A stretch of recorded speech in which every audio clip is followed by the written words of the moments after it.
Back in 2005, as you all probably know, then Governor Schwarzenegger signed an executive order that laid out the near-term target of reducing the state's greenhouse gas emissions to 1990 levels by 2020, which is very rapidly approaching, and then going on and reducing them 80% below 1990 levels by 2050. And that is just a fantastically ambitious goal. It is the kind of target that we need to reach if we are going to avoid the worst impacts of climate change, but it's going to be very tough to reach. And just recently, there was a paper in Science where a bunch of scientists took a really hard look at whether this goal was achievable. And the authors wrote, and I am quoting, "Assuming plausible technological advances, we find that it is possible for California to achieve deep greenhouse gas reductions by 2050. But the authors pointed out it is not going to be easy. It's going to require concerted action on lots of different fronts, on energy efficiency, on revamping electricity generation, on redesigning communities so that people live near where they work, and so on. And it really needs to start basically right now. So what we're looking at here is a graph that appeared with this article in Science. It's showing you that top line there at the very top, what would happen if California just continued on the emissions path it's on now.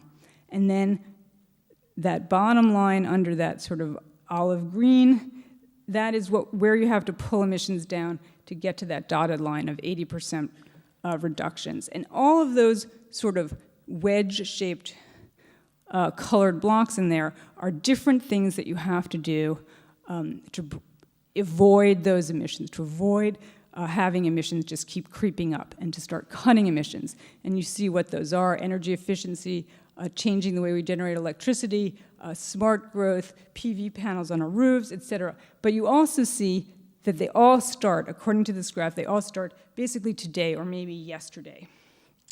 And unless you start implementing them, then you just have to make steeper and steeper cuts as you go along, and the process becomes that much more difficult and, I would say, infeasible. So this is where you all come in. Oops, sorry. California really does have the opportunity to show the rest of the US, and unfortunately by extension that means the rest of the world, that meaningful action on climate change is possible. And there's going to be a tremendous amount of pushback against this. There already has been, and there are going to be a lot of obstacles to it. But if Californians want to do it, I actually really do believe that it can be done.